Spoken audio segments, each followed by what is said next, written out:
Hello everyone from around the world and welcome to the Eurovision Song Breakdown. My name is Mizu and today we'll be breaking down the finalists of the P4 Nästa. Without further ado, let's go!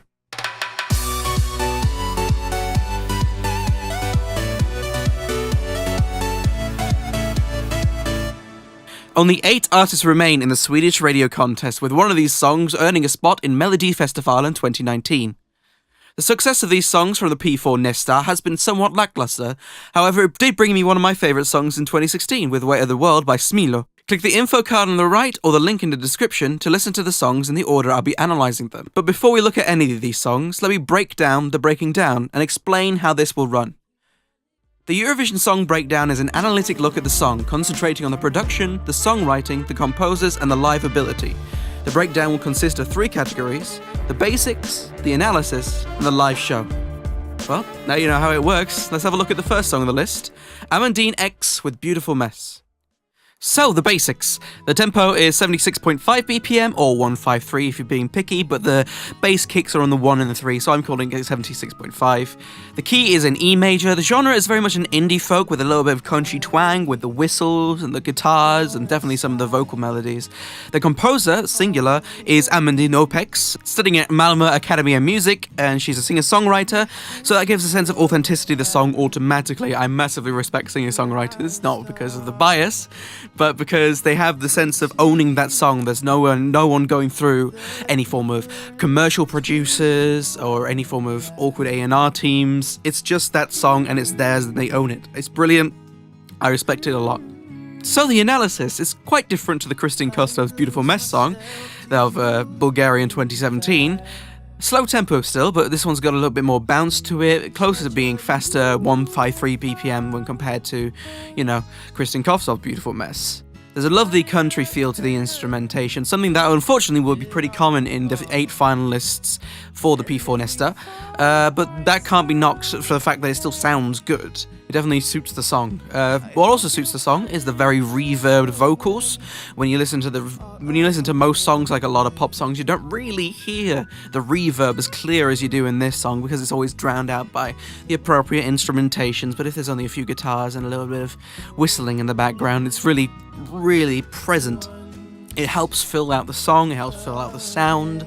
It's a take it or leave it. It's a difficult one to do live, but that's another thing to discuss for the next topic. One issue, obviously, is because it's at 3 minutes 30 seconds. It needs to be shortened down by 30 seconds. Possibly the last 20 seconds of the song can go, because it's basically repeating the same type of motifs over and over again. It's basically in a repeat of the chorus, so that can go.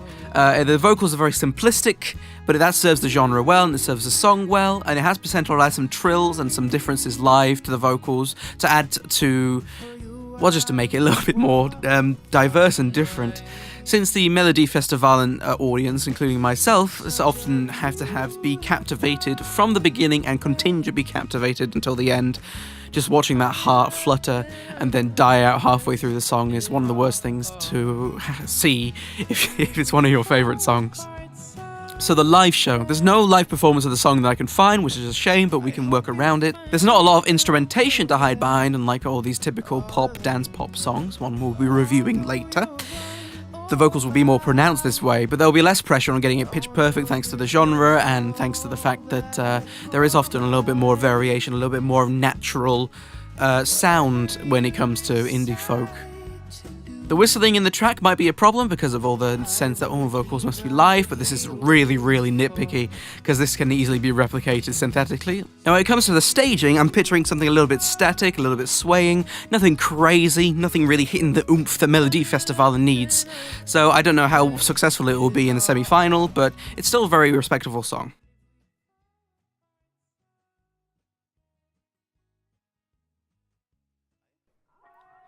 Next up is the band Beside the Bridge with the song Cool Kid. So the basics of the song, the tempo is a nice, fast 132 BPM. The key is, as far as I can tell, is F sharp major. The genre is very much a pop rock thing, something we've seen before in Melodifestivalen, but I'll get to that later. And the composers is pretty much the band Beside the Bridge. The band formed in 2008 and has drawn parallels to the 1975, Years and Years, and Shawn Mendes, all of these artists can be found in the Spotify playlist, which they have on their Twitter. Happily promoting their song and seeing things that are similar to it. which I think is a very good thing to do. So the analysis, again, it needs to be shorter by pretty much the same amount, but there are definitely areas that can be shortened down. You can shorten down the intro, for example. The second verse or the second chorus can be shortened down. Typical things that you see in Melodifestivalen songs in terms of structure. Now, in terms of live vocals, there's some suspiciously vocal-sounding parts in the intro and in the chorus when it's panning from ear to ear. Again, I think that can be replicated in guitar, so I'm, again, being very nitpicky, and once again, this is only a problem for Eurovision and not necessarily a problem for Melodifestivalen. The vocal backgrounds with the oh woes makes it seem more anthemic, a little bit more epic, which is definitely good for Melodifestivalen, considering how big those stadiums are. It reminds me a lot of the Finland 2014 song, Soft Engine with Something Better, a song that I absolutely love, in both the tone and definitely in this part. So that's definitely promising in terms of comparisons, but we'll just have to see. Now, something about the recording, the studio version, the ad-libs in the last chorus from the vocalist definitely has that distinct pitch correction sound. So I don't know if that means that it just sounds better that way, or there was a little bit more struggle in terms of getting those notes. Again, it's all just speculation, but it's just something I observed, which might be a problem in the live version. Now, another thing that's definitely notable that again can go either way in people's opinions is the similar melody structure in both the verse and the chorus. This can either make it catchy or just incredibly repetitive, depending on the person that you ask, and probably the biases from the other songs as soon as they notice it. I personally think it goes more the catchy route rather than the repetitive route, but again, it's up to your opinions. Now, the live show, thankfully there is a live performance of Beside the Bridge, but it isn't this song, it's the song that they entered last year for the P4 Nästa. The vocalist is very active on stage. He brings the energy that the song gives as well, so there's a nice complement there and works well around the band. The high notes in the live version do sound a little forced. Forcing the notes out, making sure you power your voice to get those high notes and blasting them rather than having any control is not very good for live versions. It's not very good for voice preservation either. But if the vocalist keeps focused on the job and rehearses well and doesn't let the adrenaline get the better of him like it did with Isaiah back in 2017 Australia, the sound should be solid and the performance should be good. They seem to have experience with performing live together, as most bands do by now. I imagine there'll be a great live dynamic with the rest of the band on stage. This type of band structure has been done before, but with limited success in Melodifestivalen. Ones that came into mind for me was Dismissed and Hearts Align, and Les Gordon's Bound to Fall, both of them not necessarily doing well. But unfortunately, this might be the same case for this band if they make it to the semi-finals, but it shouldn't, because it does sound good. And the reason why it sounds good is because it gives a nice change in style to what might be typically found at Melodifestivalen. Again, we'll come to it later. Next up is Ewelina Westin with Fading Light. The basics are the tempo is 115 BPM, the key is definitely a G minor, and the genre again is indie folk, definitely guitar-led like Amandine X's, but definitely has a little bit more bouncy of a lively feel compared to the country feel that Amandine X had. The composer is again Ewelina Westin. She produced this entirely in her temporary home studio, which is something that I very much can get behind. The analysis, it joins the vague category of guitar-led, female-voiced songs that do appear quite often in this lineup, which is going to be a disadvantage to all of them, because a lot of people think, oh, they all sound the same. It's not really something that stands out. This has the perfect length, it's 3 minutes, no problems there. And it definitely has a contemporary and tight feel in the percussion, definitely. There's the biting claps that keep on pressing through the mix, and the subtle but meter-keeping egg shaker in the background that you just can't hear, but you definitely notice in the general package. Editing Mizu here to say out that I completely forgot a point. The R's that lead in from the chorus are very memorable. When I just stepped away from recording, it still was in my mind. So that's definitely a good plus in terms of memorability and its potential of going further into the competition. It also really starts like a musical number, gentle and captivating, building to the chorus, but doesn't necessarily keep the captivation until the last chorus. Definitely drips off during halfway point, which quite often songs do in these situations. It's very difficult to keep you captivated and keeping new ideas going while still making it memorable and repetitive. It's basically an oxymoron. It gets a little bit repetitive in the third chorus. Hopefully it gets some life in the ad-libs and the like with the vocals live on stage. The live show, again, no live versions that I could find, but it does give me a mental image of sunny meadows and flowing summer dresses, which is very similar to the music video of her other song, Never Be Afraid Again, which you can find out on our YouTube channel. Okay, here we go. It's Jahr with Magic. The basics, the tempo is 105 BPM, the key is C-sharp minor, the genre is very much commercial dance pop, and the composers behind them is Jahr, also known as Josias Andersson, Mani Ajami, or Ayami, I've completely forgotten, and Oscar Nordenqvist. I really should have looked up the pronunciations on all of these names before I started recording, but here we are. Both of them had a part in another P4 Nästa song, Black Hole by Pranabel. Jahr definitely seems more the type of the performer, and the other two are definitely more the producer and the songwriter, coming from Manea Records. Okay, the analysis, here we go. I have to say it, and I've got to start it off front because it's definitely the first thing that I thought about this song. There is a structure in the melody of the vocals, in the build-up to the chorus, that is very similar to Stay by Zed. The moment in question starts at 18 seconds in the song Magic. It also has a very similar Hey sample, exactly in the same pace in both songs. You have a comparison, you have a listen, you make your own judgments. I'm not blaming Jahr at all, I don't want any drama, it's just an observation. There's multiple similarities in many different EDM songs, but it's just a question about why it's happened. It could have been done to give the listener a sense of subliminal familiarity with the song, making them more inclined to enjoy it when it's first listened to, or it's just lazy songwriting. I don't know. If you have any thoughts about it, leave it in the comments. This is definitely one to talk about if you're interested. The song is very mellow-friendly. It could also be a little bit too friendly, blending in with the typical stuff that you find at Melodifestivalen and not being quite up to par with the rest of it, therefore slipping behind and leaving it in the semi-finals. Or it could do the exact opposite, make it to Andra Chansen and even further. There's a very typical 4, 5, 6 chord progression in the verse, which is stupidly common in electronic music. You'll notice it as soon as you listen to it and listen to other EDM songs, like, oh yeah, that's very similar. There's plenty of vocal chopping and manipulated voices, which is not good for Eurovision. Vocal chopping is taking bits and samples of vocals and making it into its totally different melody, normally heard like an octave up in that screechy, chipmunky sounding voice, and there's also definitely like a sense of vocoder just before the last chorus. So I don't know how they're going to pull that off in Eurovision, but again, in Melodifestivalen, does not matter. It can be replaced in post, and the vocal chopping can often sound better replaced by a synth. For my example, it'll be If Love Was a Crime by Polygenova. The live version with the kind of like whistle synth definitely sounds a lot better than the vocal chopping. But that's just my opinion. Again, perfect length, no problem. The generic lyrics are very generic and very noticeably generic as well, but that's a thing. With these types of songs, not many people are listening for the music. They're not necessarily listening for the lyrics, they're listening for the music and they're listening for the performance value. This can be easily represented and compared to the rise of K-pop in the West. Not many people understand the Korean, but they definitely love the feel and the energy that the song gives. Is this good? Is this bad? Is generic lyrics the way forward for Eurovision? Tell me in the comments because I want attention. Now the live show. There are some short snippets of the track live from Manea Records' Facebook page. He seems reasonably solid in finding and keeping the note. There needs to be a lot of precision for this type of song because of the pop dances. Everything's so perfect, everything is so quantitized and on point. The vocals have to be as well. Jahr seems to have a minor dancing role in the clips, which might be escalated to Melodifestivalen, which could affect the vocals considerably.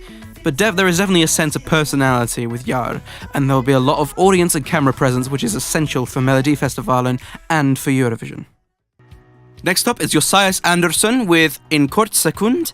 The basics, the tempo is 130 BPM, nice and light, nice and bouncy. The key is B major, and it's very clearly B major in the way that he writes the song and the melodies. The genre, again, I'm putting it down as indie folk to put it into the same genre as the other ones that come across, the ones with the guitar led and a little bit more fun. But you know, this has got a little bit more of an independent look compared to the others. The composer is just singular, it's Josias Andersson. He used to write songs for his family, but now he posts them on social media, and he has his own YouTube channel that you should check out, in which he posts vlogs around his music life as well as his journey through P4 Nästa. The analysis. It's the first Swedish song of the lot, hooray! Unfortunately, that means there's near to no chance of making it to the final if it makes it through the P4 Nästa final. This is just judging by the previous Melodifestivalen finals. Out of the 12 that could go through, only 2 of them were Swedish in 2018, 1 of them was Swedish in 2017, and 2 of them were Swedish in 2016. This song reminds you a little bit of the winner of last year, Stico Per Larsson, who came 6th in his semi-final, so again, not exactly the most promised outlook, but in the end the song still has a genuine fun feel in it, in the melody, always resolving to the root note of B, making sure you know that it's supposed to be positive and happy. It fits the song theme as well, because the song is about being happy in all relationships, whether they're successful or unsuccessful. Okay, the live show. There is a live version available, thank goodness. The way that he sings is very energetic and free. It's suitable for the genre, but it might not be suitable for a Melody Festival, an audience who expects things to possibly be very polished and very on point, very Swedish. He may go for a similar staging compared to Stico Per Larsson's, which is a shame because the way that Stico Per Larsson's was staged, it was very static, with band members in the background playing along, and then a graphic happening in the background that kind of suited the song, which is just wasted potential in this song, I think, at the end. So I hope that doesn't happen, and if it goes through, I hope there's a little bit more imagination with the staging to make it more make it pop, I guess. Next up is Patricia Birgersson with Här och Nu. The basics, the tempo is 85/170 BPM. It definitely has that 170 beat to it with the brushed snares that you hear in the percussion. The key is an A major. Again, I'm putting the genre as indie folk just for simplistic reasons to group these things together. And the composer, the writer of the song is Niklas Jansson, which I couldn't find anything about online for some reason. There's not much information. The analysis, again, it's in Swedish, and we all know about that. Their success in Melody Festivalen from the previous song.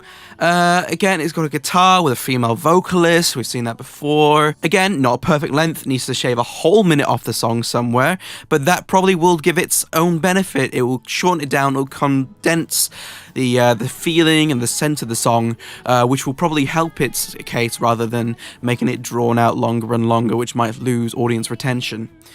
Compared to the rest, I'm afraid it's kind of forgettable. When I step away from recording and I think about all of these songs, I always remember a little bit of a motif, or a little bit of the melody, or even the whole genre of the song. For this one, when I stepped away and I was like, I know it's guitar with a female vocalist, but I just can't sing it at all, which is, well, it's not exactly great. It's unfortunate, but maybe there'll be something about the live show that will help bring it out of its case of being completely in one ear and out the other. So about the live show, there's no live version that I can find, but it's going to be a situation where they probably won't struggle with the notes, probably won't struggle with the singing at all. The singer can concentrate on the phrasing and the note accuracy without being flung around everywhere doing dance moves and whatever. But in that case, it's going to have a similar theme to, in my mind at least, to Ewelina Westin's song, but then again it's going to be static with a guitar again, and those don't do well. Hopefully there may be some form of interesting background. I've never even thought about pyrotechnics for any of these, but we can hope so. Hopefully there's enough funding and enough interest into these songs that at least give them a chance to go to Andra chansen, rather than just saying, oh, here's one that's definitely coming 5th, 6th or 7th. Next up, and second to last one, is Spring City with Back in Our Streets. The basics, the tempo is 115 BPM, the key is C minor. Once again, I'm putting in the genre of indie folk, definitely keeping a similar theme with the other guitar-led women vocalist songs that are in this list. And the composers seem to me they are Spring City, which consists of Aniel, Numi, and Mia, the 3 women together to create this band. The analysis is more of a country twang than some of the other ones of the indie folk genre. This one's a trio of women harmonizing it throughout the song, kind of like Ogene, but a little bit more independent, a little less reliant on the harmonies to get the song going. One of the unique selling points of Ogene's song was definitely the harmonization and the connection between the sisters. This one's a little less controlled by that and more controlled by the song. Once again, it needs shortening to 3 minutes to get it into Melody Festival and then Eurovision. It's definitely one of the more varied and interesting guitar-led women vocalist songs on the list, for me at least, because it's 3 of them and it's got a little bit more of a connection. But talking about connection in the live show, the video is the live version, but the audio is the studio version. That's confusing to me, and I don't understand why that is, but that's fine.